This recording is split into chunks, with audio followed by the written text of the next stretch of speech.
சந்தியா ராகம் சரியில்ல. இன்னைக்கு என்ன நடக்க போகுதுன்னு பார்க்கலாம். வாங்க வீடியோக்குள்ள போலாம்.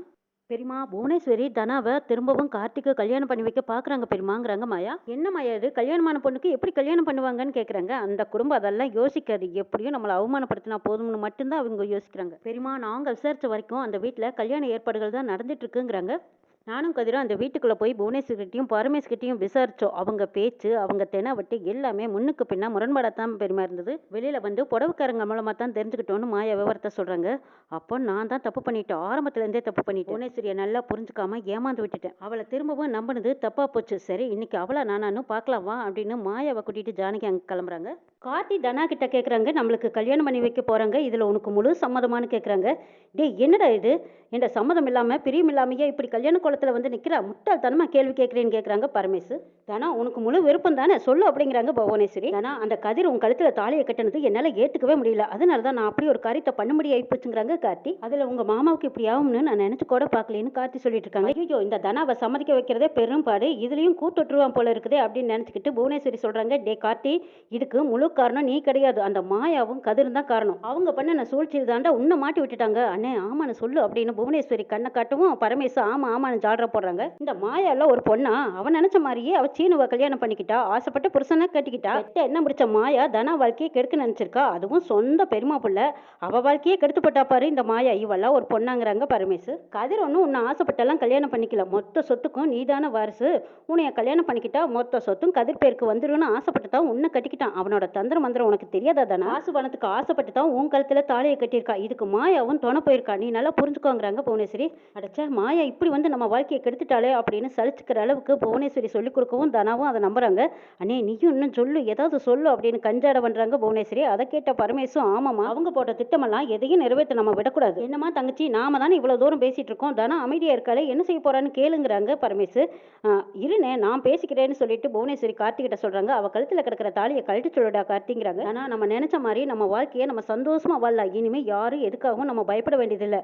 அந்த ராஸ்கல் கட்டின தாலியை நீ கழட்டி தானோ, நான் உனக்கு தாலி கட்டி நான் உனக்கு வாழ்க்கை கொடுக்குறேன், நம்ம சந்தோஷமா வாழலான்னு கார்த்தி சொல்றாங்க. புவனேஸ்வரியும் ஆமா தானோ, அந்த ராஸ்கல் கதிர் கட்டின தாலியை கழட்டி நம்ம ரெண்டு பேர்த்தோட வீட்டிலையும் நம்ம ரெண்டு பேரும் தான் கல்யாணம் பண்ணிக்கணும்னு ஆசைப்பட்டாங்க. இப்போ உன் கழுத்துல கிடக்கிற தாலி தான் நமக்கு தடையே இருக்கு, அதை கழட்டி எரிஞ்சிரு, நம்ம ரெண்டு பேரும் வாழ்க்கையை ஆரம்பிக்கலாங்கிறாங்க. கழட்டிடு, வரது எதுவா இருந்தாலும் எந்த பிரச்சனையா இருந்தாலும் நாங்க பாத்துக்கிறோம்னு புவனேஸ்வரியும் பரமேசும் சொல்றாங்க. இந்த குடும்பமே நம்மள ஒரு நல்ல பிளேயர் ஆக்கிடுவாங்கன்னு கனவு கண்டுட்டு இருக்கிறாங்க தனா.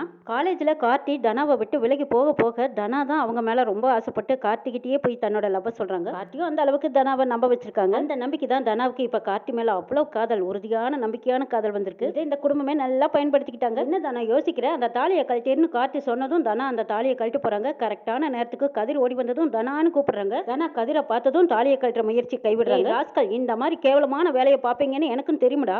பாத்தியா தனா, இங்கேயும் வந்துட்டான் பாரு, நம்மள சேர்ந்து வாழ விடக்கூடாதுன்னு தான் இவன் இப்படி சுத்தி சுத்தி வந்துட்டு இருக்கான். முதல்ல இவன் இங்கிருந்து வெளியில போக சொல்லுங்கிறாங்க கார்த்தி. ஏய் மரியாதையா இங்கிருந்து போடான்னு தனா சத்தம் போடுறாங்க. ஐயோ தனா, நீ என்ன பேசிட்டு இருக்கிற? உன்னைய ஏமாத்துறாங்க, முதல்ல இங்கிருந்து போலாவான்னு கையை பிடிச்சு கூப்பிடுறாங்க. டேய் முதல்ல என் கையை விடு.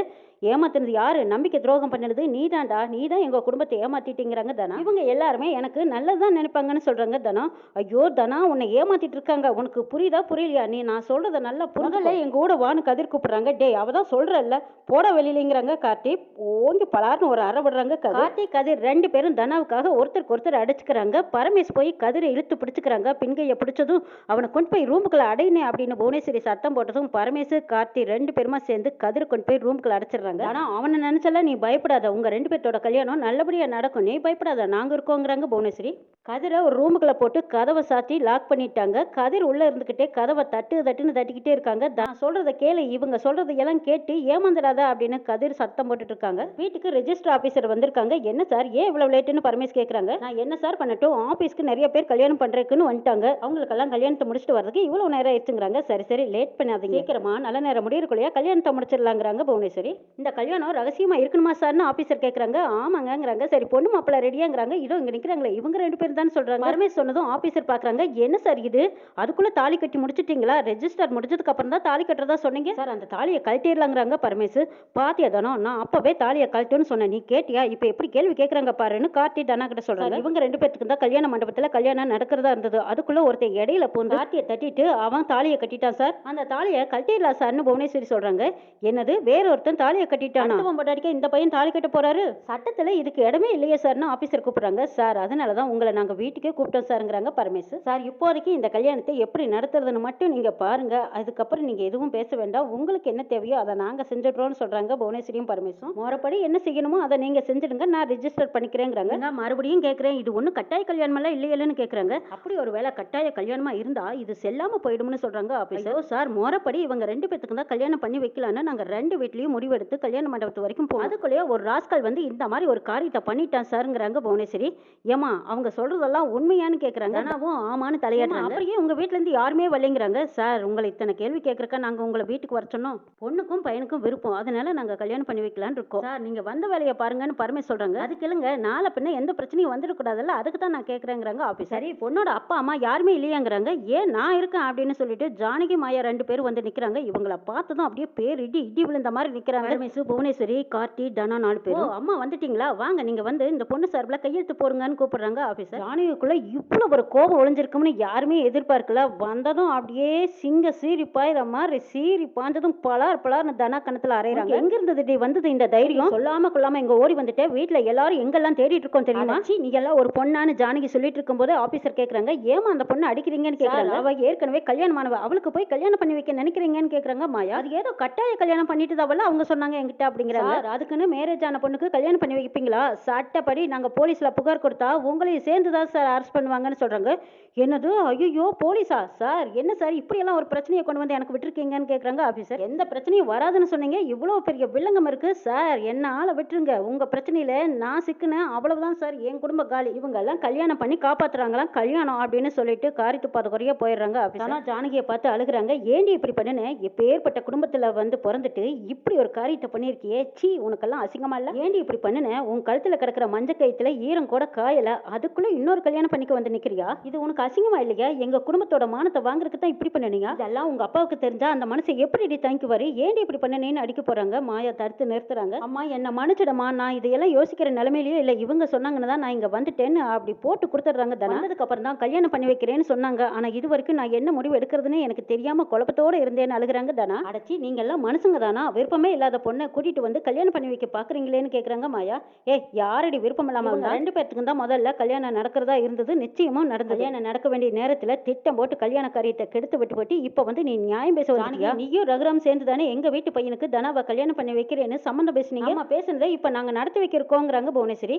சமந்தி பையன் வந்து தாலி கட்டினா அதை ஏத்துக்க முடியுமா? ஜானகி, தனாவுக்கு பிடிச்ச வாழ்க்கை தான் நான் அமைச்சு கொடுக்க நினைக்கிறேன். இன்னும் சொல்ல போனா தனா ஒரு மேஜர், அவ வாழ்க்கைய முடிவெடுக்கிற உரிமை அவளுக்கு மட்டும்தான் இருக்கு. இத பாருமா, இவ வாழ்க்கை இப்போன்னு இவ சூஸ் பண்ணல, நீங்க தான் அவளை போஸ்ட் பண்ணிக்கிட்டு இருக்கீங்கன்னு சொல்றாங்க மாயா. நீ முதல்ல வாய் மூடிடுங்கிறாங்க புவனேஸ்வரி. ஜானகி, உன் பொண்ணு வாழ்க்கையில உனக்கு விருப்பம் இல்லையா? அவ ஆசைப்படுறபடி அவ வாழ்க்கையை அமைச்சு கொடுக்கணுங்கிற ஆசையில உனக்கு? அவ இன்னொரு கல்யாணம் பண்ணிக்கிறதுல உனக்கு விருப்பம் இல்லையா? சொல்லு. இது ஒரு புள்ள போச்சு தானே, எப்படியும் மிரட்டிடலான்னு நினைச்சுக்கிட்டு புவனேஸ்வரி சவுண்ட் கொடுத்து பேசிட்டு இருக்காங்க. ஐடியா பொறுமையா வந்த ஜானகி அப்படியே கண்ணம் பழுக்கிற அளவுக்கு பெரிய அடியா ஒண்ணு இடி மாதிரி இறக்குறாங்க. சரியும் கண்ணத்தை பிடிச்சவங்க கையெடுக்கவே இல்லை. என்னமா இது, அவன் நியாயமா தானே சொன்னான்னு கேக்குறாங்க பரமேசி. இதுக்கு மேல ஏதாவது 2 பேரும் பேசுனீங்க அவ்வளவுதான் சொல்லிட்டேன்னு ஜானகி சொல்றாங்க. நீ யாரடி என் பொண்ணை பத்தி பேசுறதுக்கு? இவ யார் கூட வாழணும், எப்படி வாழ வைக்கணுங்கிறது எனக்கு தெரியுடி. இவ ஏன் பொண்ணு, நான் பெத்த பொண்ணு, என்கிட்ட பேச தகுதி இல்லாதவ. இவ கழுத்துல தாலி கிடக்கும்போது இன்னொரு கல்யாணம் பண்ணி வைக்க பாக்குறியே, நீ எல்லாம் ஒரு பொம்பளையாடி?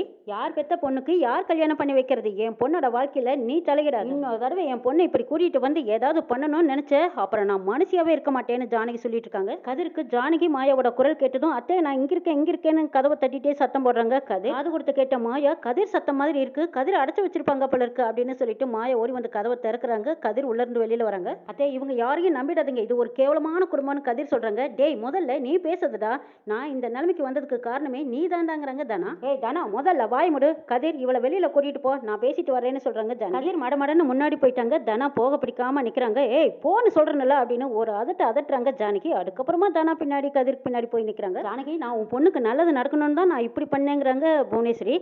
முதல்ல வாய் முடி. நீ யாரு, எப்படிப்பட்டவ, எவ்வளவு நல்லவான்னு எனக்கு தெரிய முடி. உன்னோட யோக்கியதை எல்லாம் என்னங்கிறத மாயா என்கிட்ட ஏற்கனவே சொல்லிட்டா. இதுக்கப்புறமா நான் உன்னைய நம்புவேன்னு மட்டும் நினைக்காத. 20 வருஷமா எங்க மேல நீ பகையோட தானே இருந்திருக்க. ஒவ்வொரு தடவையும் என்ன பார்க்கும் போதெல்லாம் என் பொண்ணோட வாழ்க்கையை கெடுத்துருவேன்னு நீ என்கிட்ட சொன்ன. ஏதோ அடிப்பட்ட வழியில சொல்லிட்டு இருக்கேன்னு நானும் நினைச்சேன். ஆனாலும் நீ என் குடும்பத்துல வந்து சம்பந்தம் பேசினே எனக்கும் மேல ஒரு சந்தேகம் இருந்துகிட்டு தான் இருந்தது. அப்ப கூட நீ திருந்திட்டேன்னு நான் நம்பினேன். ஆனா நீங்க திருந்துற ஜென்மமே கிடையாது. நடந்த தப்புக்கெல்லாம் நான் உன்கிட்ட உன்கிட்ட எத்தனை தடவை மன்னிப்பு கேட்டிருக்கேன். ஆனா நீ நடந்த தப்புக்கெல்லாம் நீ என்ன பழி வாங்கணும்னு தானே இத்தனை வருஷமா காத்திருந்திருக்க. இந்த மாதிரி ஒரு பொறுக்கிக்கு என் பொண்ணை கல்யாணம் பண்ணி வைக்க பாத்தீங்கல்லன்னு கேட்டுட்டு இருக்கும் போதே அத்தே ப்ளீஸ் அப்படின்னு கார்த்தி ஏதோ சொல்ல வராங்க. அப்பா ஜானகிக்கு வந்த கோபத்துல கார்த்தியோட கண்ணை திருவிக்கிட்டு போய் பலார்னு ஓங்கி ஒரு அறை கொடுக்குறான். கார்த்தியோட தலை கத்திரிச்சு கண்ணம் படுத்திருக்கும். வாய மூடுற, யாருடா அத்தை உனக்கு? தரங்கட்டவனே, உன் குடலை ஒருவே மாலையை போட்டுருவேன், ஜாக்கிரதை. நீ எல்லாம் ஒரு மனுஷன் அடைச்சி அப்படின்னு காரித்து போறாங்க. புவனேஸ்வரி, என் பொண்ணோட வாழ்க்கையை அழிக்கப்பட்டிருக்கேன். இதுக்கப்புறமா நான் பொறுமையா இருப்பேன் மட்டும் நீ நினைச்சிடாத. நான் இருக்கிற வரைக்கும் என் குடும்பத்தை உன்னால எதுவும் பண்ண முடியாது. இன்னொரு தடவை என் பொண்ணோட வாழ்க்கையை கெடுக்க நினைச்ச இந்த ஜானகியோட இன்னொரு முகத்தை நீ பார்க்க வேண்டியதா இருக்கும். உன்னைய கொல்ல கூட தயங்க மாட்டேன்னு ஜானகி சொன்னதை கேட்டதும் புவனேஸ்வரி அப்படியே ஆடி போய் பயந்து நிக்கிறாங்க. எப்பவுமே போன மாதிரி பதுங்கிட்டு இருக்கிற இந்த ஜானகி புலி மாதிரி பாஞ்சுக்கிட்டு வருவான்னு எதிர்பார்க்கவே இல்லையே அப்படின்னு புவனேஸ்வரி மிரண்டு நிக்கிறாங்க.